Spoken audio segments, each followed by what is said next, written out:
Bien, buenas tardes. Vamos a dar inicio a la sesión del día de hoy, esta sesión de retroalimentación con respecto del video explicativo que ya les envié en la noche de ayer. En el entendido que, bueno, no deben de tener dudas o preguntas de las sesiones anteriores, ¿de acuerdo? En esta parte, bueno, del derecho internacional, vamos a agotar ya el tema de la primera parte de los sujetos del derecho internacional como una parte sí tangible de los elementos básicos de cómo están estructurados los estados parte. Sin embargo, estableceremos como sujetos del derecho internacional a varias condiciones, entre ellos algunas ciudades que pertenecen a países, pero que tienen autonomía como tal.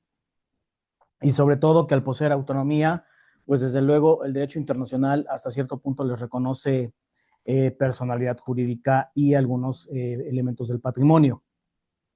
Por tanto, establecer esta parte de cómo se van a comportar a nivel internacional, estableceremos que como sujetos de derecho tienen derechos y desde luego obligaciones. ¿De acuerdo? Ahora, por una parte, ser sujetos de derecho internacional establece no nada más la doctrina, sino el propio tratado, que se tiene la capacidad, de acuerdo con los estatutos internacionales, para ser titular de derechos, pero también sujeto y objeto de obligaciones previstas en los sistemas jurídicos. Ahora, dentro del derecho internacional clásico, se les reconoce esa capacidad solamente a los estados, con excepción de la Santa Sede que vamos a explicar más adelante. Y en esa condición también estableceremos cómo el derecho internacional estipula a lo largo de sus estatutos que las organizaciones internacionales también son sujetos de derecho. Es decir, que de esta forma se va a distinguir a los sujetos del derecho internacional originarios, llamados estados, y los sujetos de derecho internacional derivados o secundarios establecidos en las organizaciones internacionales. Por tanto, los sujetos de derecho internacional eh, originarios, llamados estados, se establece en una doctrina llamada teoría clásica del Estado, desarrollada por diversos tratadistas o diversos juristas, que en este sentido vamos a establecer que estos sujetos originarios y de acuerdo a la doctrina se establece al Estado como parte de una organización jurídica y que va a ordenar a la sociedad, la va a sistematizar, pero también va a estar bajo un poder de dominación o de dominio que se va a ejercer en un determinado territorio. Por tanto, el Estado posee tres elementos constitutivos que son el territorio, el poder y el pueblo. Es decir, que el Estado de una noción doctrinaria establece que sus elementos esenciales son la población, el territorio y el poder o el gobierno. En este sentido, del concepto de Estado, vamos a establecer, y lo veíamos ayer en el video explicativo, cómo nosotros establecemos esta parte paralela de cómo ordenar a los Estados miembros de un tratado internacional, pero que en todas las sociedades debe de haber esa línea de justificación entre el poder y la sociedad como autoridad necesarias para constreñir a los miembros de los grupos y sobre todo a los estados para cumplir con ciertas y determinadas tareas. Por tanto, si desde la conceptualización del Estado, que es esa organización jurídica a través de la sociedad bajo un poder de dominación y que se ejerce en un determinado territorio, será el territorio bajo concepto de Estado, entendido como el conjunto de espacios geográficos que se corresponden a un sistema jurídico nacional y que sus normas son de observancia general para los habitantes de ese Estado y por lo tanto es válido. Ahora, El territorio, desde luego, establece que como parte de las legislaciones, corresponde a esa parte de su condición jurídica y que va a ingresar a nacional, va a tener más bien, va a poseer a los nacionales, pero puede ingresar a extranjeros y distinguir quiénes son ciudadanos nacionales y quiénes son ciudadanos extranjeros o que no poseen la ciudadanía como tal. ¿De acuerdo? En esta inteligencia, nosotros vamos a entender que dentro del territorio se va a ejercer un ámbito espacial de validez, pero también un ámbito territorial en donde el Estado va a ejercer su poder y su soberanía a la par.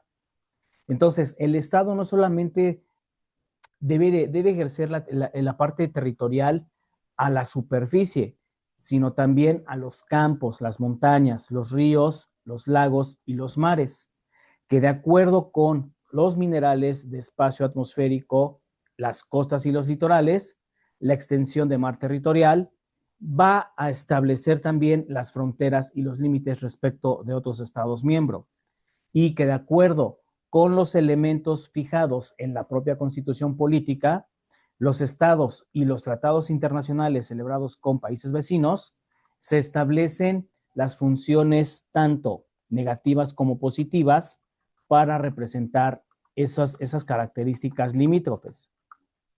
Explicábamos en el video que la función negativa tiene ese sentido común de señalar a cada uno de los estados los límites, las fronteras, los ámbitos espacial y territorial de las leyes y sobre todo los órdenes jurídicos que hacen a esa parte, a esa condición. Ahora, resulta netamente indispensable la seguridad jurídica y la paz para las relaciones entre fronteras y que van a ser fijadas en primera línea por el derecho interno, subsecuentemente por el derecho internacional a través de los llamados convenios internacionales o tratados límites. En otras palabras, la ley y el ejercicio del poder del Estado, por condición general, tienen vigencia y se van a ejercer respectivamente dentro del territorio que fije el propio Estado. De tal forma y de tal manera que el Estado no debe operar en función negativa y aplicar sus leyes de acuerdo a los estatutos internos, estableciendo en algunos casos de excepción el principio de impenetrabilidad. Este principio de impenetrabilidad se da a partir de que otro Estado no debe tener injerencia en asuntos de estados que ya tienen constituidos tanto sus elementos como sus convenios con otros estados miembros del tratado. Por tanto, la función positiva del Estado establecerá que el territorio consiste en dotar de instrumentos físicos necesarios para cumplir cabalmente la misión pública y temporal de las leyes. Por tanto, las relaciones exteriores con los estados vecinos deben ser establecidas a través de los convenios o de las convenciones, pero en el elemento físico, en el espacio físico, deben estar establecidos a través de las fronteras, el establecimiento de fronteras.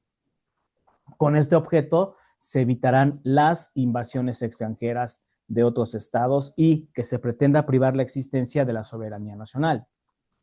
Por tanto, la función positiva es esa autoridad necesaria que se necesita para poder ejercer la soberanía dentro del territorio de un estado sin intromisión o injerencia de otros estados parte. Por tanto, se debe procurar la preservación de los estados y la realización de un bien común para que nosotros, dentro de la teoría moderna del Estado, el bien público y el interés general, estipulen representativamente los intereses de cada uno de los ciudadanos que habitan ciertos países. ¿De acuerdo? En este sentido, y ampliando el concepto del territorio, el territorio se va a delimitar por tres factores o tres fronteras. La primera de ellas es la frontera territorial, que se va a fijar de manera unilateral o bien mediante los tratados internacionales. Aquí resulta un tanto complicado porque en el sentido de la soberanía nacional, el territorio muchas veces es violentado por otras naciones, como ha sido el caso de las invasiones extranjeras por parte de cierto país del norte de América, ¿sí? Que ha violado esos estatutos, no solo unilaterales, sino también acorde a los tratados internacionales que hace el derecho de tratados. Por tanto, las fronteras de mar se fijan a raíz de la Convención Internacional de Derecho del Mar, suscrita el 10 de diciembre de 1982. Y esta convención establece que el espacio marino donde un Estado adyacente ejerza la soberanía plena y nacional tendrá como mar territorial un espacio de 12 millas marinas a lo largo de las costas, pero también existe un espacio de 200 millas marinas a lo largo de las costas, a través de las cuales se le va a denominar zona exclusiva, donde el Estado adyacente tiene facultad no solo para ejercer la soberanía, sino también para explotar sus propios recursos marítimos. ¿De acuerdo?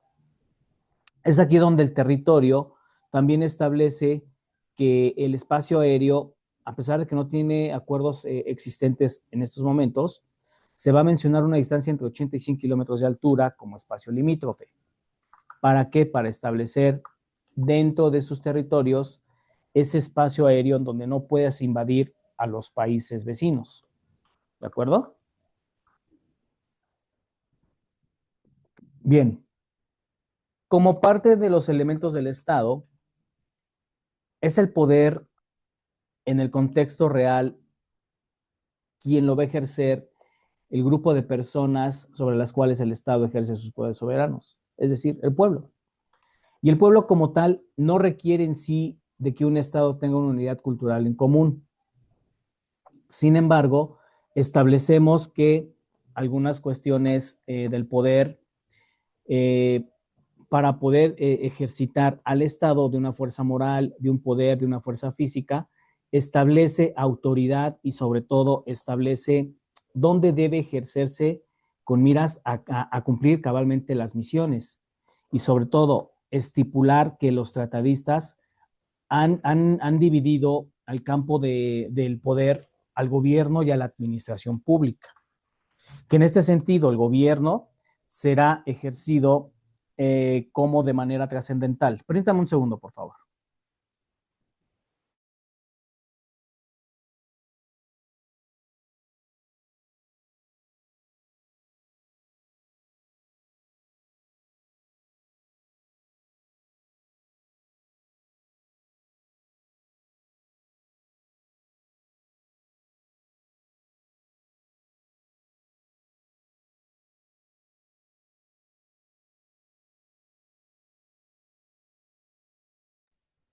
Gracias.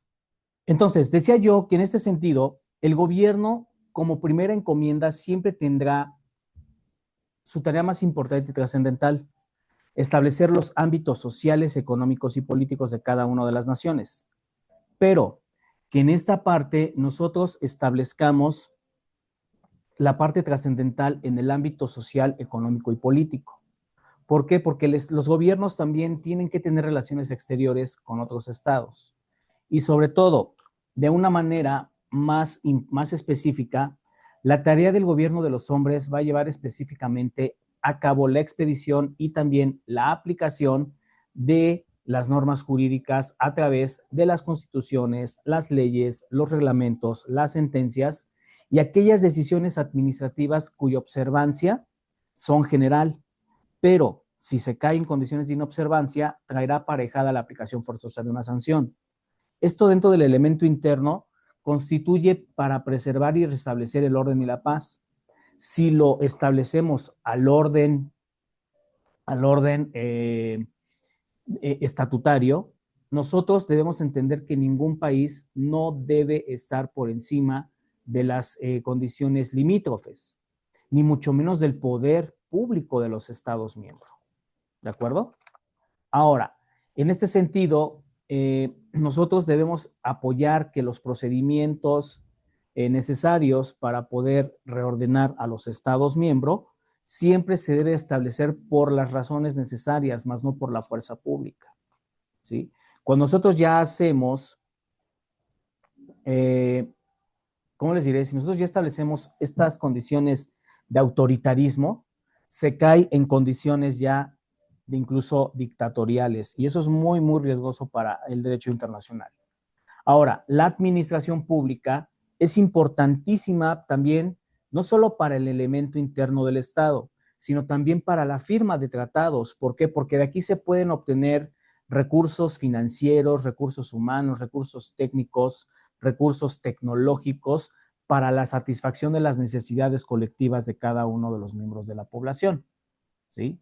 Es decir, que el Estado en el ejercicio del poder debe establecer esos servicios públicos para las diversas tareas y, sobre todo, la contribución a los servicios públicos como es el agua, la energía eléctrica, las carreteras, los servicios médicos, la educación y, sobre todo, la encomienda de los tratados internacionales. Por tanto, el pueblo, a través de la experiencia que demuestra, se puede integrar por diversos grupos culturales y esto puede implicar un riesgo de vivir en estados civiles latentes. Pero es aquí donde el poder debe tener la capacidad de organizar y establecer en un elemento fungible al orden público interno, la soberanía interna, que, recordando los tratados internacionales, será en el marco de la soberanía externa para estipular que ningún gobierno puede estar por encima del derecho internacional, pero la soberanía misma debe establecer cómo estipular los ordenamientos jurídicos internacionales de conformidad con la soberanía de cada uno de los estados. ¿De acuerdo? En cuanto a la relatividad del poder, si un estado es soberano, va a ejercer su poder a través de su elemento interno, pero cada uno de los estados encuentra limitaciones al poder soberano frente a los demás estados miembros de un tratado internacional. Y sobre todo, en miras de la multitud de los tratados internacionales, se van celebrando épocas de los estados modernos a través de la relatividad soberana.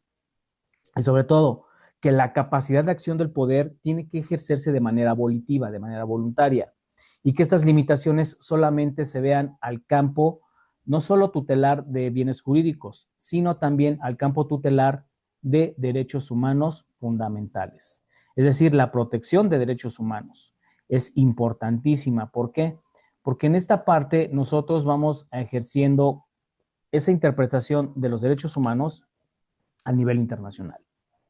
Ahora, otra condición de sujetos de derecho internacional son las ciudades internacionales, cuyo poder soberano se encuentra limitado al hecho de dónde ejercen el grupo de estados o de una organización internacional. Históricamente, las ciudades internacionales representan ese compromiso de armonía entre los estados para solucionar controversias, sobre todo territoriales. Hoy día tenemos pequeñas ciudades internacionales adheridas a los países o a los estados origen, como por ejemplo el Estado del Vaticano, que aquí se excluye un poco, pero bueno, se incluye para ejemplificar, que forma parte, sí, de un estatuto de Roma, pero se encuentra interno en el país de Italia. Otros países como es Cracovia, es una ciudad internacional, pero está adherida a Polonia, a Danzig, que está en Alemania, Trieste, que está en Austria, y sobre todo que estas ciudades se fundan a través de la caída en la Primera Guerra Mundial del Imperio Austrohúngaro y sobre todo del Imperio Prusiano, lo que hoy día conocemos como Alemania. Jerusalén, que es el país más tangible en estos momentos, de cómo estas ciudades internacionales están en conflicto y sobre todo que no se han solucionado de la manera más pasiva ni mucho menos pacifista posible. Jerusalén, que originalmente parte del pueblo palestino, hoy día también se le ha adjudicado el gobierno de Israel y eso ha generado guerras interminables y sobre todo con daños colaterales inmersos en la población civil.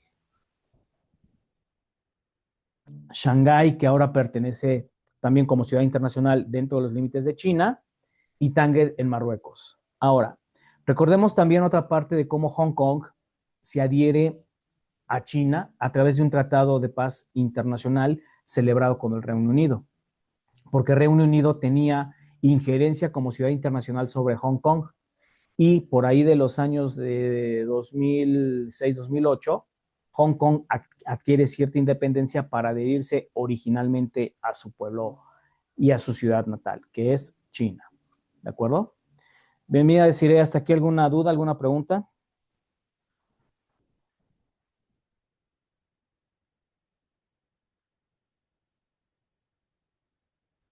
Bien, continúo. Entonces, dentro de las organizaciones internacionales que vimos la semana anterior, recordemos que son organismos permanentes creados mediante el acuerdo de voluntades propios del derecho internacional, pero el objetivo común es permitir al derecho internacional establecer varias condiciones de ayuda o bien de contribución necesaria para los fines comunes del Estado de Derecho. Ejemplos de organismos internacionales, pues el Banco Mundial, la Organización Mundial de la Salud, la Organización Mundial del Trabajo, la OMPI, que es la Organización Mundial de la Propiedad Intelectual, la OTAN, que son condiciones de cómo vamos a controlar estos conflictos entre países. Las organizaciones internacionales poseen voluntad y, sobre todo, órganos propios. Al ser sujetos de derecho, necesitan establecer que son sujetos de obligaciones y titulares propios del derecho internacional. A diferencia de la personalidad jurídica que tienen los estados originarios, que son los estados en sí, el derecho internacional tiene como organización internacional una capacidad originaria ilimitada. ¿Por qué?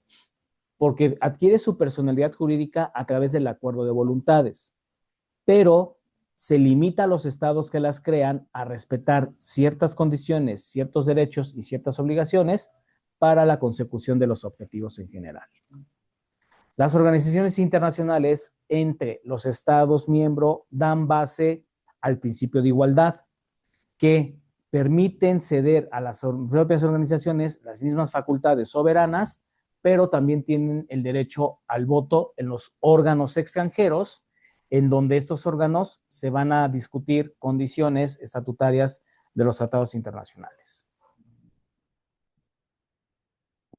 Por último, vamos a establecer aquellos sujetos especiales del derecho internacional. Por eso se excluía, al principio de la sesión lo dije, por eso se va a excluir a la Santa Sede y hasta cierto punto al derecho canónico y específicamente a la Ciudad del Vaticano de los estados originarios. ¿Por qué? Porque la Ciudad del Vaticano sí corresponde a un estado soberano, pero se va a regir por el Papa. Y el Papa es el líder de la Iglesia Católica. Ahora, esta ciudad se va a ubicar dentro de la ciudad de Roma y fue cedida mediante los tratados de San Juan de Letrán en el año de 1920 como como pago de indemnización sobre los territorios que la Iglesia Católica deberá ocupar en la península italiana y que en 1870 fueron anexados al propio reino italiano. De aquí se va a desprender, de esta ciudad del Vaticano, se va a desprender algo que se llama la Santa Sede. Y la Santa Sede, como sujeto de derecho, establece que se integra por el obispo mayor, es decir, el Papa, y por las curias romanas, que como concepto, la curia es ese conjunto de discaterios, tribunales, oficinas, organismos vaticanales que asisten al Papa como parte de un gobierno, también a la Iglesia Católica como institución y a las iglesias en particular. ¿Sí? Por tanto, la curia romana, al ser ese conjunto de dicasterios ministeriales, de organismos, tribunales, oficinas, que asisten al Papa para un gobierno central, una administración pública y una coordinación de la Iglesia Católica a nivel mundial, deben actuar en representación del nombre y la autoridad del Sumo Pontífice para asuntos pastorales, doctrinales, judiciales y diplomáticos. De aquí se van a desprender figuras como lo es la Santa Sede y a través de la Secretaría de Estado. La Secretaría de Estado se va a encargar de coordinar las actividades de gestión y político-diplomáticas.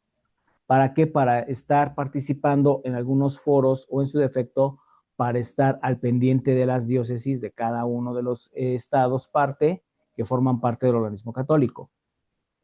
Los dicasterios son esas figuras que van a sustituir a las congregaciones y a los congresos pontificios. Su encomienda es estructurar y evangelizar la doctrina de la fe, el culto divino, la caridad y algunas administraciones de templos y lugares de internamiento como son los monasterios o los conventos para el caso de las mujeres al servicio de la Iglesia Católica. La Santa Sede, perdón, desde luego, posee tribunales que incluyen estas condiciones de penitencia apostólica y principalmente que el Tribunal Supremo, al ser signatario del anuncio apostólico, tiene como encomienda establecer algunas condiciones del derecho canónico, pero también aplicar las debidas sanciones cuando se infrinja, o se infrinja, mejor dicho, esta parte de los estatutos sacerdotales. Ahora, dentro de la asignatura de la Santa Sede a nivel tribunal, se desprende lo que es la Rota Romana. Y la Rota Romana es el tribunal ordinario de apelación que se constituye como el más alto grado por el Papa y se va a encargar principalmente de juzgar casos especiales como es la nulidad matrimonial en segunda o tercera instancia dentro de la Iglesia Católica. Recordemos para las personas que profesan esta religión, el matrimonio para ellos solamente se puede anular a través de la muerte de los consortes o de los cónyuges. Sin embargo, existirán condiciones poderosas por las cuales se desea disolver un vínculo eclesiástico. Y es aquí donde la exposición de motivos tendrá que estar motivada, fundada en el derecho canónico.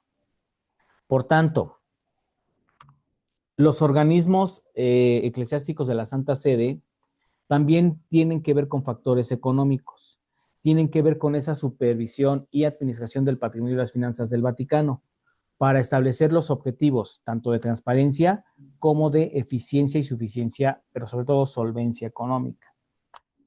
El nuncio apostólico ya sabemos que el Vaticano en sí, su líder general es el Papa, pero el nuncio apostólico funge como una especie de embajador de la Santa Sede ante los estados extranjeros y por lo tanto será el jefe de la misión diplomática. Actualmente Joseph Spiteri es el nuncio apostólico en México con representación de la Santa Sede en nuestro país. Ahora, por otro lado, la Santa Sede se debe diferenciar de la Ciudad del Vaticano, porque son sujetos del derecho internacional independientes uno del otro. Es decir, la Ciudad del Vaticano como tal es el Estado. La Santa Sede pudiéramos establecer qué son las funciones orgánico-administrativas del Vaticano, porque se encargan no solo de regular a los cardenales y a los papas, sino también se encargan de algunos asuntos de Estado en donde la Iglesia Católica pudiera tener injerencia como tal, ¿sí? Es decir, que la Iglesia Católica tiene un papel de representación importante a nivel mundial y sobre todo en el derecho internacional, porque recordemos que por muchos siglos la Iglesia Católica era la única religión que se debía o se podía profesar. Hoy día tenemos N cantidad de deidades o de religiones que ya no es necesario solicitar los permisos adecuados, ni mucho menos la autorización de la Iglesia Católica para poder profesar otro tipo de religiones. Incluso personas que no son creyentes, también se les reconocen ciertos derechos de culto, porque a pesar de que no creen en figuras, de que no creen en este sentido de cómo estamos estableciendo al derecho canónico, serán las encíclicas papales quienes den orden jurídico, pero que a través de la Santa Sede se va a establecer los cánones administrativos, económicos, geográficos y políticos que construyan la doctrina de la fe, el culto divino y la caridad, entre otras condiciones, de administración eclesiástica. Repito, hoy día ya hay más deidades, hay más religiones, y eso hasta cierto punto es positivo porque vas a equilibrar no solo el pensamiento espiritual de los ciudadanos, sino también esas condiciones de pluralidad en cuanto a las condiciones religiosas. ¿De acuerdo? Ok. La Santa Sede también se encarga de vigilar ciertos rubros de conflictos bélicos, llevando algunos víveres, llevando obviamente la paz espiritual a través de las doctrinas de la Biblia, por ejemplo. Y es ahí donde nosotros vamos a estipular mucho cómo condicionar esa parte espiritual. Hoy día también la Santa Sede y la Iglesia Católica en general cobran por servicios eclesiásticos, llámense bautizos, bodas, defunciones, extrema unción, entre otras órdenes sacerdotales y sobre todo órdenes sacramentales. Por tanto, la importancia de tener un organismo internacional o una ciudad internacional como es el Vaticano establecerá ciertas líneas de cómo las iglesias particulares van captando a feligreses y que estos feligreses aporten y contribuyan en dinero a la Iglesia Católica y que esta a su vez con esta separación de los estados y la Iglesia contribuya a los elementos del derecho internacional. ¿De acuerdo, muchachos? Ahora, en esta línea paralela, nosotros recordemos que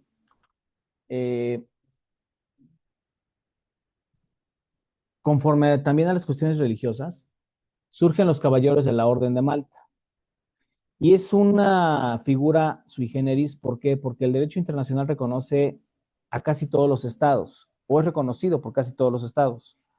Pero esta Orden de los Caballeros de Malta, a pesar de haber perdido su territorio, siguen teniendo personalidad limitada, sí, con respecto al derecho internacional, pero hoy llevan a cabo actividades filantrópicas, y eso es muy importante, sobre todo por condiciones de protección a los conflictos armados.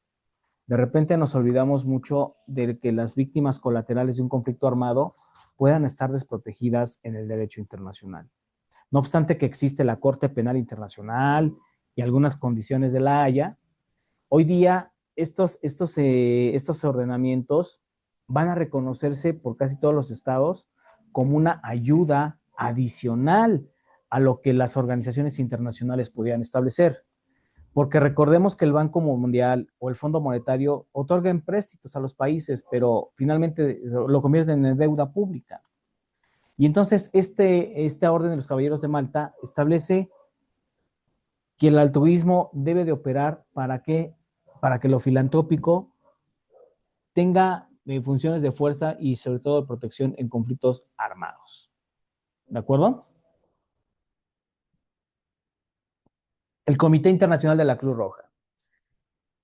Es otro organismo y sujeto de derecho internacional, organismo internacional me refiero, organismo especial me refiero. Y no se debe confundir con la Organización de la Cruz Roja. El Comité Internacional de la Cruz Roja viene precedido de los convenios o de las convenciones de Viena en Suiza y sobre todo que está integrado actualmente por 25 ciudadanos particulares y de nacionalidad suiza. Tiene su sede desde luego en Ginebra y posee una personalidad limitada respecto del derecho internacional, porque no en todos lados opera la Cruz Roja. Su función y papel principal es participar y vigilar los conflictos armados para realizar inspecciones a los campos de prisiones de guerra, ver cómo viven, estipular si se están recibiendo las debidas atenciones médicas previstas de acuerdo a los estatutos internacionales.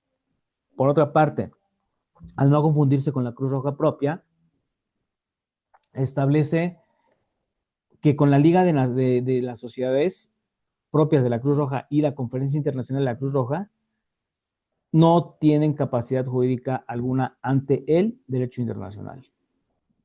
¿De acuerdo?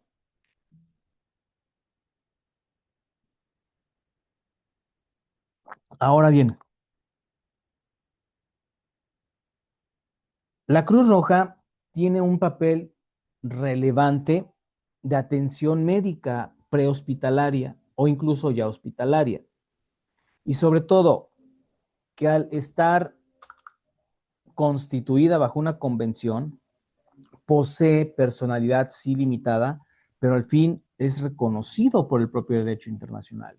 Es reconocido por los Estados miembros de un tratado.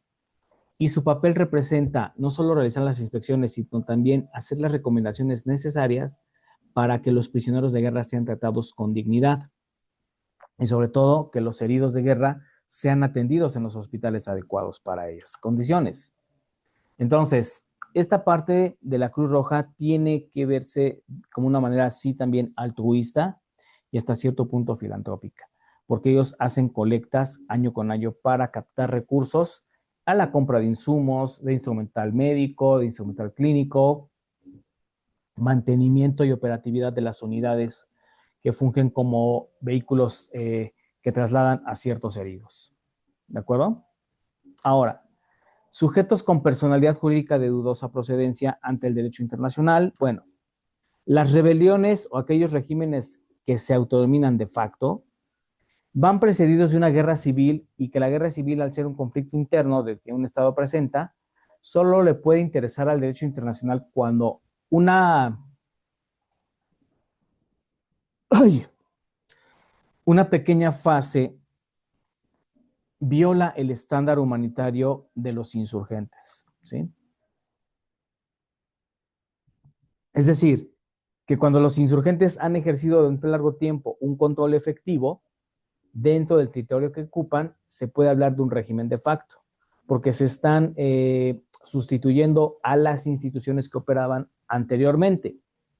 Ahora, a pesar de eso, estas condiciones de los movimientos y regímenes de facto no se les reconoce personalidad jurídica ante el derecho internacional, porque vienen, repito, precedidos de guerras civiles. Ahora, en esta parte los movimientos de liberación nacional, que representan una categoría especial y específica de las rebeliones con base en los principios de autodeterminación de los pueblos. Es aquí donde nosotros vamos a ver cómo el derecho internacional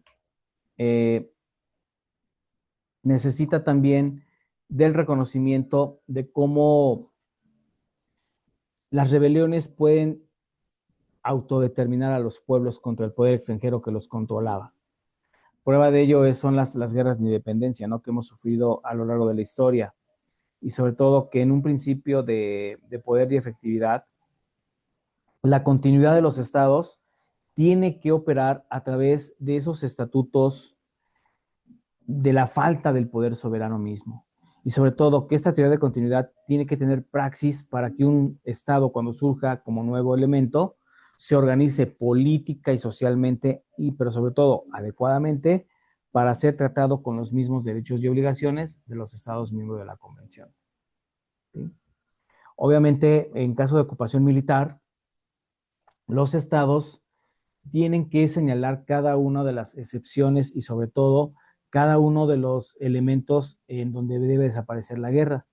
¿Por qué? Porque un estado extranjero que se funda a través del nuevo poder estatal tiene como encomienda evitar cualquier conflicto armado y sobre todo poder llevar lo que es un nuevo poder estatal, ¿sí?